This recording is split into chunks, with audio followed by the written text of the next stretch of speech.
नमस्कार दोस्तों, OCN network में आपका स्वागत है। मैं हूं ओमकार चौधरी और मेरे साथ आप देख रहे हैं कर्नल अजय रैना सर हैं। बहुत स्वागत है आपका। धन्यवाद सर आपको, सबको नमस्कार, देखने वालों को, सुनने वालों को। कई लोग यूट्यूब आजकल कार में सुनते हैं। अजय जी, बहुत चर्चाएं चल रही हैं चिकन नेक को लेकर के, और ये चर्चाएं क्यों चल निकली हैं ये भी हम जानते हैं। जब से यूनुस ने टेक ओवर किया है बांग्लादेश को, तमाम तरह की दुश्वारियां और तमाम तरह की साजिशें जी और वो किसके मोहरे हैं ये भी हम जानते हैं, जी और उनके साथ एक्चुअल में भारत के किस तरह के टसल चल रहे हैं ये भी सभी दर्शक भी जानते हैं। तो इधर कुछ दिनों से लगातार ये चर्चाएं चल रही हैं कि ऑपरेशन चिकन नेक जो है उस पर भारत बहुत गंभीरता से सोच रहा है। शायद इसके दो कारण हों और बाकी के कारणों पर तो आप रोशनी बेहतर तरीके से डाल पाएंगे। एक तो चाइना को वहाँ एक एयरफील्ड ऑफर करना, और इधर हम देख रहे हैं कि पाकिस्तान के कुछ जनरल्स की भी यात्राएं ढाका की हुई हैं, कुछ उस इलाके में भी गए हैं उनमें से। तो एक्चुअल में वहाँ हो क्या रहा है और भारत की इस समय रणनीति क्या है? धन्यवाद ओमकार जी, वंस अगेन। आप देखें, ये जो आपने बिल्कुल सही समरी पेश की है बांग्लादेश की, ये अभी इसको आप बांग्लादेश बोलना छोड़ देते हैं ओमकार जी, इसको आप पाकिस्तान ही बोलिए, ईस्ट पाकिस्तान। ये सच है कि चाइना ने एक हमारे बिल्कुल सिलगुड़ी कॉरिडोर के बगल में एक, जब हम एयर की बात करते हैं तो 30-50-100 किलोमीटर उसको हम बिल्कुल पास में ही मानते हैं, तो वहाँ एयरफील्ड जो था डीएक्टिवेट, उसको एक्टिवेट करने की कोशिश की। आपको शायद याद होगा कि जो पाकिस्तान ने एक सी पैक बनाया पाकिस्तान के थ्रू, चाइना ने, वो फेल हो गया, अमेरिका ने ब्लॉक करा दिया। एक इनका एक कॉरिडोर म्यांमार से बन रहा था जिसको सी मैक कहते हैं, वो उसमें कहते हैं ना आहुति डाल दी अमेरिका ने, वो भी ख़त्म हो गया। इनका एक और प्लान था, वो था चाइना बांग्लादेश कॉरिडोर, और उनका ये डिज़ाइन ये था, ये कभी सामने नहीं मिलेगा आपको, शायद पता भी हो, कि नेपाल हमसे एक ट्रीटी साइन करेगा, नेपाल, बांग्लादेश और भारत एक ट्रीटी साइन करेंगे।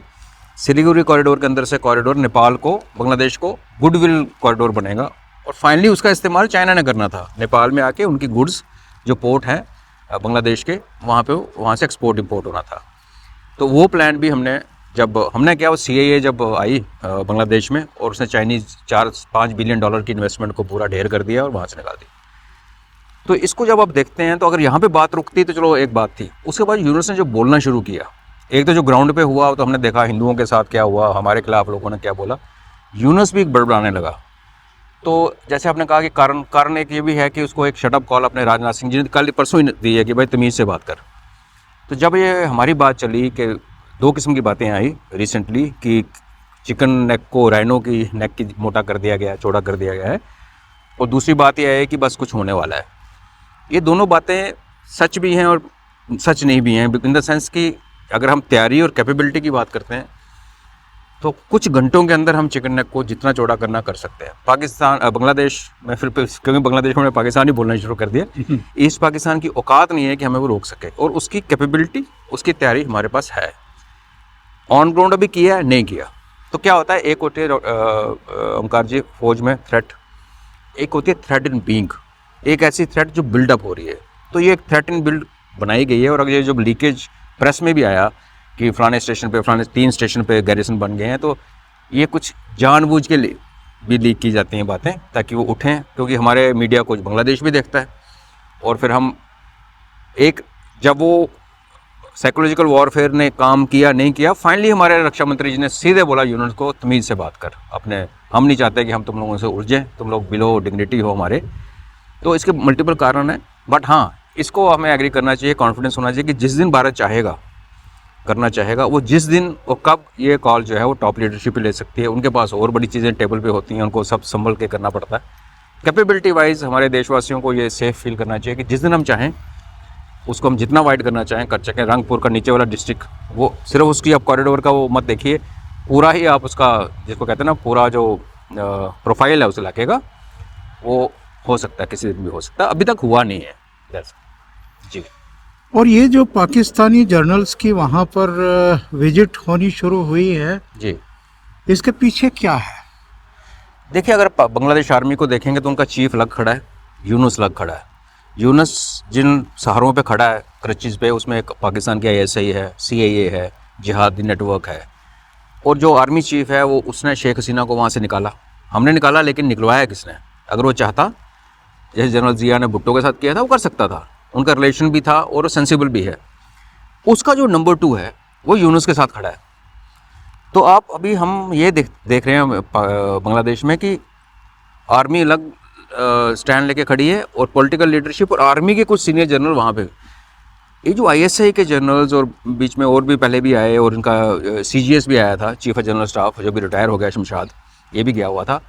मुझे लगता है कि ये जो बांग्लादेश के जो यूनुस के साथ खड़ा कंपोनेंट है ना, वो अपनी ताकत दिखाने के लिए अपने आर्मी चीफ को, हमें क्या दिखाएगा वो, कि देखो हमारे साथ पीछे पाकिस्तान खड़ा है। इसी बात पे पाकिस्तान, बांग्लादेश का जो एयर आर्मी चीफ है वो अड़ा हुआ, वो चाहता है कि बांग्लादेश वापस पाकिस्तान के हाथ में ना जाए। जी जी। तो उसको अपना एक, इसको शो ऑफ पावर कह लीजिए, शो ऑफ बैकिंग दिखा लीजिए। पहले आप CIA ऑपरेटिव लेके आए, फिर मेरीन्स आ गए, इन सबको अपोज करता रहा है बांग्लादेश का आर्मी चीफ। जी जी। लकली उसके पास अब इतनी ताकत है कि ये 2-4 नमूना होने के बावजूद भी उसकी पॉपुलैरिटी है और वो खड़ा है, नहीं तो उसको इन्होंने उड़ा देना था, या उसने इनको उड़ा देना था। वो वैसे वो वाली हालात भी हम बनते हुए देख सकते हैं। हम जैसे कहते हैं ना कि हमने कुछ नहीं किया, हमने यूनुस बकवास कर रहा है, हिंदुओं को मार रहा है, अगर हम उनके अंदर आपस में उनको सीधा एक दूसरे के उलझा के सीधा कर सकें तो उससे अच्छी गेम और क्या चाहिए? फिर चाणक्य के देश होने का फ़ायदा क्या हुआ? अगर हमने अपने ही फौजी मरवाने थे, जैसे 71 में हमने ऑलमोस्ट 3000 जवानों की बलि चढ़ाई, उससे अच्छा ठीक है उनको करने दीजिए, एम्पावर कीजिए जो आपके साथ है, और आपस में करें सॉर्ट आउट। वो सीन बन रहा है। अजय जी, एक बात और कही जा रही है कि जैसे म्यांमार में हमने एक ऑपरेशन किया था जी और पूर्वोत्तर राज्यों में जो एक्चुअल में गुस्ताखियां करते रहे, तमाम तरह की मुश्किलें पेश करते रहे, जी जी उनको बहुत हद तक न्यूट्रलाइज कर दिया था। जी। तो ये जो पाकिस्तानी जनरल्स के दौरे हैं, कहीं उनको फिर से पुनर्जीवित करने की इनकी मंशा तो नहीं है, साजिश तो नहीं है? नहीं, वो है, वो आपने बिल्कुल सही नब्ज़ पकड़ी। बिकॉज अगर वो याद होगा, जिस दिन शेख हसीना का वहाँ से आउटस्टर हुआ और शेख यूनुस आया, उससे कुछ दिनों बाद ही मैंने पता नहीं कौन से चैनल पे प्रोग्राम किया था कि चिटागोंग हिल ट्रैक में 35 कैंप्स, ट्रेनिंग कैंप्स ISI ने चलाने शुरू किए। फ़र्क ये था कि उसमें जिहादी भी ट्रेन हो रहे थे, जो उसने कहाँ यूज़ करने हैं, भारत में करने हैं, कहाँ करने हैं, लेकिन हमारी ईस्टर्न एज पे जाके। तो ये बहुत तगड़ी पॉसिबिलिटी है।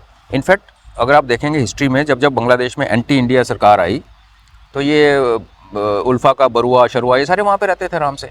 फिर शेख हसीना आई तो उसने थोड़ी सफाई करवाई। तो वो पॉसिबिलिटी है। हमारे जो इनका जो एक गुर्गा बैठा हुआ है, इसका जो दूसरी है इनकी लेडी जो पोजीशन में है, जिया, जनरल जिया की वाइफ खालिदा जिया, उसके बेटे का अपना बहुत बड़ा रोल है। उसको शेख हसीना ने देश निकाला दिया हुआ था कि भाई वो हमारे नॉर्थ ईस्ट के इंसर्जेंस ग्रुप्स को, टेररिस्ट ग्रुप को वेपन सप्लाई करता था। तो बिल्कुल ये तो एक नासूर है, एक न्यूसेंस है ओमकार जी। उनकी लोकेशन ऐसी है, चले 3 तरफ से हमने घेरा हुआ है, थोड़ा सा म्यांमार का बाउंड्री है, फिर बे ऑफ बंगाल हमारे पास है।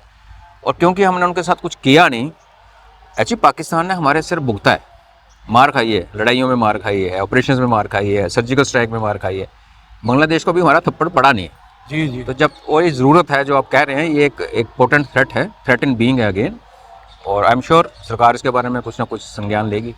आपने खालिदा जिया का जिक्र किया है, तो बांग्लादेश के एक जाने माने पत्रकार हैं, ब्लिट्स के संपादक, तो उन्होंने एक खुलासा किया था जी कि 5 अगस्त से पहले जी लंदन में एक मीटिंग हुई थी जी जिसमें BNP के वाइस प्रेसिडेंट भी मौजूद थे, यानी खालिदा जिया का बेटा भी मौजूद था, जी। और राहुल गांधी भी मौजूद था।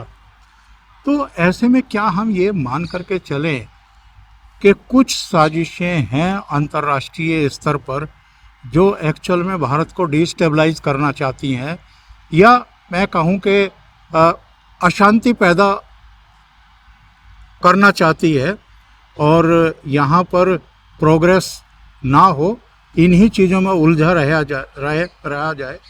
क्योंकि मणिपुर में हमने देखा है जो भी वहाँ पर मैतेई और कुकई के बीच में हुआ जी, बहुत उसको सुलगाने की कोशिशें हुई।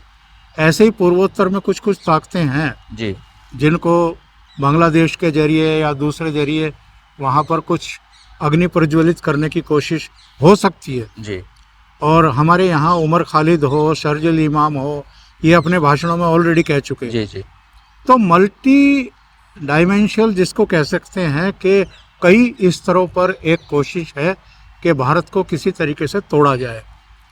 तो ये जाहिर है हमारे रॉ के पास भी, हमारी आईबी के पास भी, हमारे सत्ता प्रतिष्ठान के पास भी सारी सूचनाएं होंगी ही जी। तो और इनसे निपटने के उपाय भी किए ही जा रहे होंगे।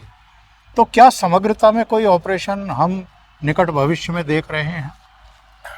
जी, मैं आपके इस सवाल को प्रश्न को तीन भागों में देखता हूँ।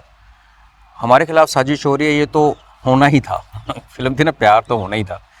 आप जब ऊपर जाएंगे, ऐसा देश जिसको लूटा गया, 47-48 ट्रिलियन का खजाना जहाँ से चोरी हुआ, ऐसा देश जिसके ऊपर मुगलों ने जो भी किया, तो वो जब उठने लगे और उठ के वो अमेरिकन प्रेसिडेंट को हमारे प्रधानमंत्री जब आंखें दिखाने लगे इन्हें बड़े प्यार से, तो आपका जो ऊपर की फ्लाइट है, जीडीपी जो डेटा तो आप नहीं इग्नोर कर सकते। तो क्लियर है अमेरिका हमें अपना दुश्मन देखता है।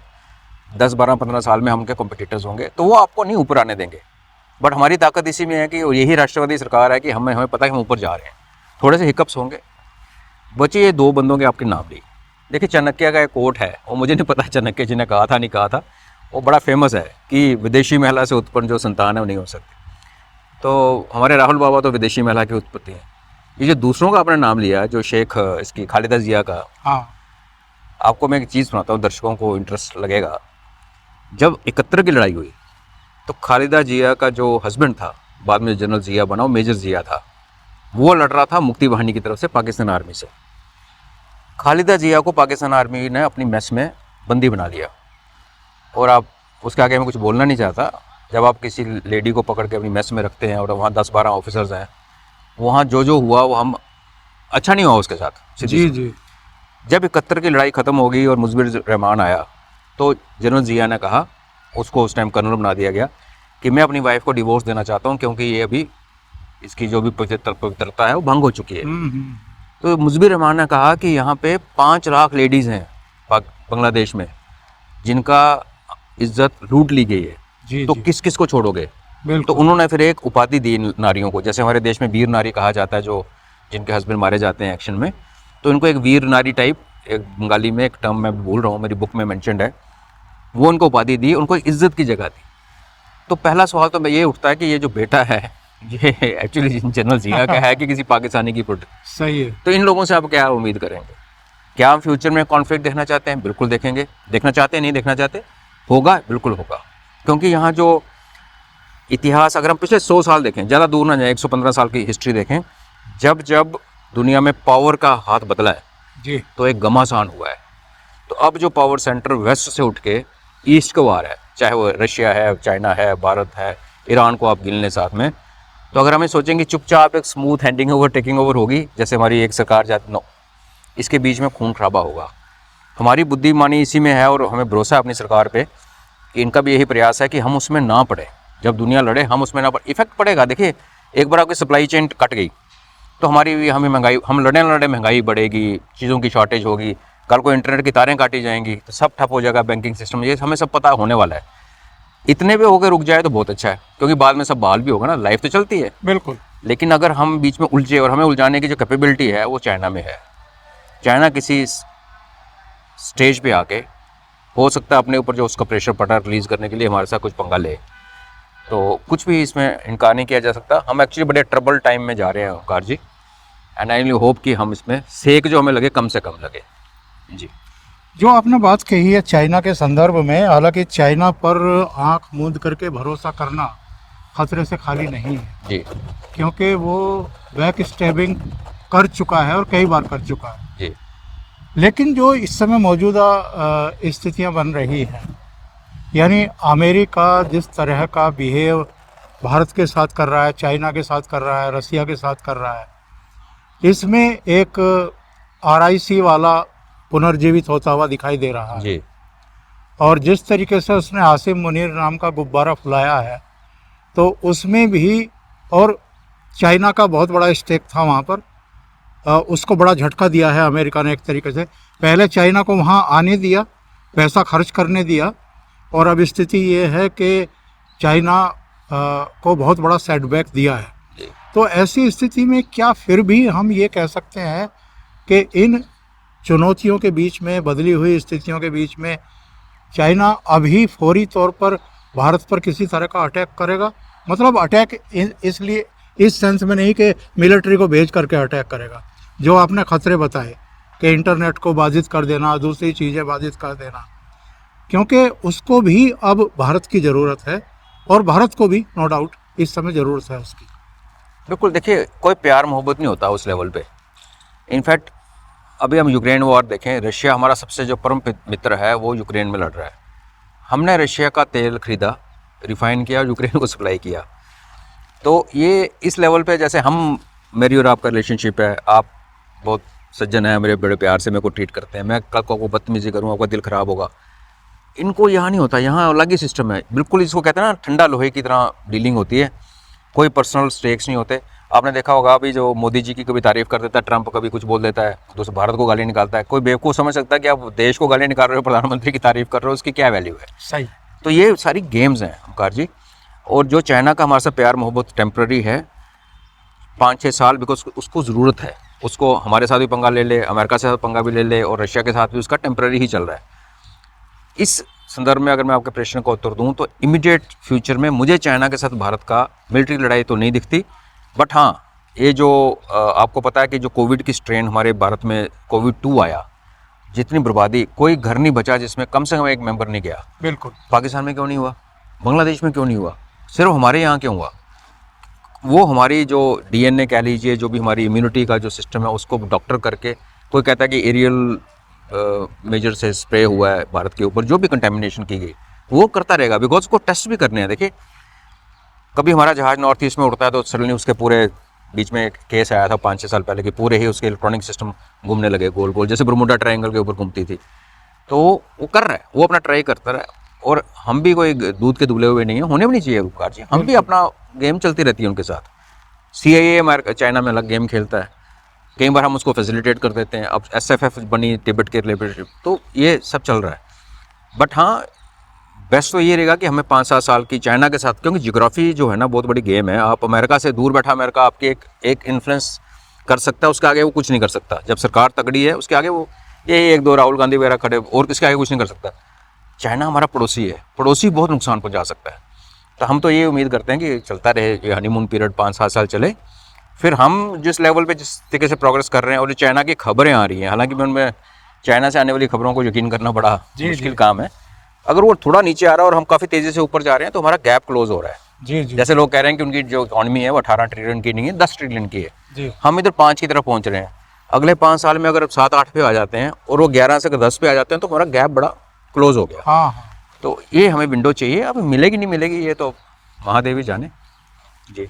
दूसरे, ये जो हमारे पड़ोस में अमेरिका ने एक गुब्बारा फुला दिया है, ये कब तक इसमें हवा भरता रहेगा? और भारत की तरफ से क्या इस गुब्बारे को फोड़ने की कोई कोशिश चल रही है या तैयारियां हैं? और कौन से इश्यूज ऐसे हो सकते हैं जब ये, हालांकि कुछ लोगों का कहना है कि ऑपरेशन सिंदूर बंद तो हुआ नहीं है, अब हमारी और पाकिस्तान की सीमा पर नहीं चल रहा है, तो पाकिस्तान और अफगानिस्तान की सीमा पर शुरू हो गया है जी। तो इसे आप किस तरीके से देख रहे हैं? और कब तक अमेरिका आसिम मुनीर में हवा भरता रहेगा? देखिए, अमेरिका को आसिम मुनीर से कोई प्यार मोहब्बत नहीं है। जैसे मैंने कहा, हमारे पास एग्जाम्पल है जिया उल हक। अमेरिका ने उसको कितनी सपोर्ट की। पूरा USSR के जो टुकड़े हुए अफगानिस्तान वॉर में, उसका जो मेन हीरो अगर कहेंगे तो वो जिया उल हक था, जिसने मुजाहिदीन की फ़ौज अंदर भेजी, उनको इतना स्ट्रेच कर दिया कि उनके टुकड़े ही हो गए। और जब टाइम आया, अमेरिका ने उसको एक हवाई धमाके में उड़ा दिया। जब तक आसिम मुनीर उनकी पर्पज़ सॉल्व कर रहा है, और पर्पज़ क्या सॉल्व कर रहा है, जो कि हम सब भी मानते हैं कि सिंदूर में जब अमेरिकन एसेट बर्बाद हुई, जब भारत ने पाकिस्तान का न्यूक्लियर ब्लफ नहीं कॉल किया, हमने अमेरिका का न्यूक्लियर ब्लफ कॉल कर दिया कि तुम जो अपनी एसेट लेके यहाँ बैठे हो। उसका जो झटका लगा है, तो ट्रंप, अगर आप देखें उसकी ट्वीट की, जो हमने बात कर रहे थे कि बीच बीच में प्यार मोहब्बत की बात करता है, because Trump as a person शायद वो कर रहा है जो वो नहीं करना चाहता हो। देखिए, अमेरिका का प्रेसिडेंट जो होता है उसके पीछे भी बहुत सारी तारें हैं। उन्होंने इसको तो इलेक्शन में ही ठोक दिया था उन्होंने गोली, और 4 प्रेसिडेंट मार रखे हैं, 5वां बच गया था। तो अमेरिकन प्रेसिडेंट का ये सभी मानते हैं कि इनके सिर पे एक तलवार आती है जो इनको कहती है कि भाई यहाँ तुमने खेलना खेल, इधर मत आना। तो जब ये बात आई ना CIA के एसेट और स्टेट डिपार्टमेंट के एसेट्स और जो न्यूक्लियर एसेट जो ऑफकोर्स नेशनल वो है, तो ट्रंप को एक रवैया इख्तियार करना पड़ा, जो मेरा अपना मन का मानना है कि ये एक उसको ज़बरदस्ती करना पड़ा। रातों रात एक आदमी इतना नहीं बदलता, लेकिन उसको उसकी डीप स्टेट ने कहा कि अब तू एंटी मोदी हो जा और अब तू एंटी इंडिया हो जा और यहाँ से गुर्गा खड़ा कर। जी जी। और हीरा मंडी हम क्यों इनको ये कहते हैं, ये पैसे के लिए काम करते हैं। तो जब आप किसी से पैसे फेंक के उसका तमाशा देख रहे हो तो उसको किक मारने में कोई टाइम नहीं लगता। जिस दिन ट्रंप गया, जाना तो है ना उसका ये टेंडर क्या सही है ना, सही है। जिस दिन वो अमेरिका जो कि हमारे साथ 25 साल से काफ़ी क्लोज आया था, जैसे ही वो टाइज रिज्यूम होंगी, यही आसिम मुनीर आपको किसी हाथ से मरता हुआ नजर आएगा। ये इसका फ्यूचर है। हाँ, रिटायर हो जाए कि चला जाए तो पता नहीं, अगर ये जिंदा रहा 4 साल बाद, आप देखना अगर ये सर्विस में है और ट्रंप चला गया, उसके बाद आप भारत के साथ पैचअप होने की first requirement I think Bharat को चाइना पाकिस्तान अमेरिका के बीच में दोस्ती के बीच में अगर दोबारा होनी है, जो होनी भी चाहिए, उसमें आसिम मुनीर का वहाँ से उसको वहाँ से उड़ा देना एक नेसेसिटी बन जाएगी। अमेरिका उड़ा देगा उनको, कोई ऐसा नहीं। अजय जी, अगले महीने रूस के राष्ट्रपति नई दिल्ली की यात्रा पे आ रहे हैं जी और पुतिन साहब आ रहे हैं। तो हालांकि वैसे तो ये 1 साल मोदी जी जाते हैं, 1 साल वो आते हैं, एक कॉन्ट्रैक्ट है और ये चल रहा है जी। लेकिन यूक्रेन या संघर्ष के बीच में, युद्ध के बीच में उनका दिल्ली आना, जी वो भले ही 1 दिन की यात्रा पर आए या 1.5 दिन की यात्रा पर आए, ये बहुत महत्वपूर्ण होने वाला है। जी डोनाल्ड ट्रंप ने कहा है कि मैं भी जल्दी भारत की यात्रा पे जाने वाला हूँ, मोदी जी ने मुझे आमंत्रित किया। जी। ये बैलेंस करने की कोशिश कर रहे हैं ट्रंप, या उनको लगता है कि तब तक शायद जिस भी रूप में होगी ट्रेड डील एक स्वरूप ले लेगी, एक आकार ले लेगी, और शायद जो तल्खियाँ रही हैं पिछले 6-8 महीने में, उन पर भी थोड़ा सा विराम लगेगा, तो फिर से हम लोग शायद वो चीज़ें बहाल कर पाए। हम जानते हैं, आप मेरे शो में पहले भी कह चुके हैं कि अमेरिका के साथ हमारे बहुआयामी रिश्ते हैं जी केवल ट्रेड की बात नहीं है।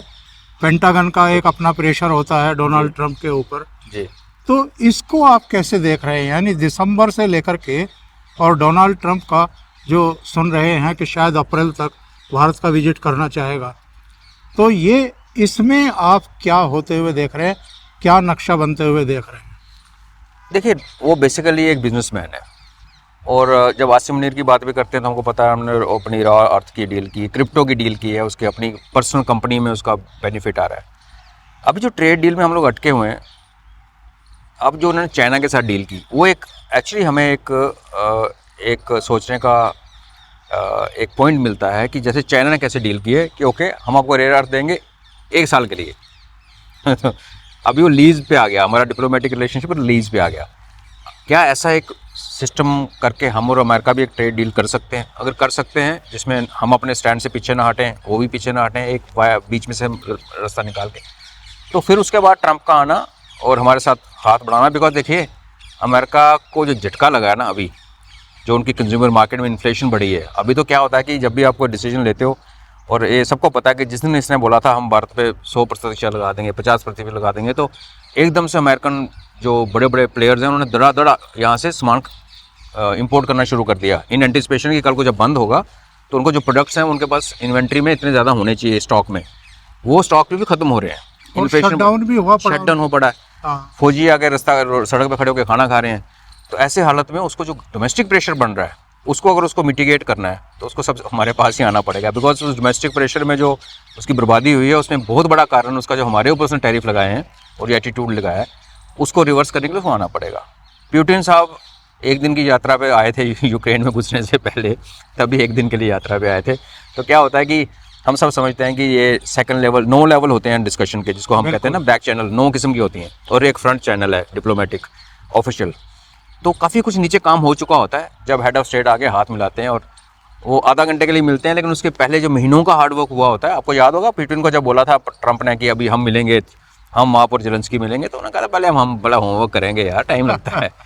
तो दिसंबर की यात्रा भी मान के चलिए कि उसमें काम चल रहा है। हाँ।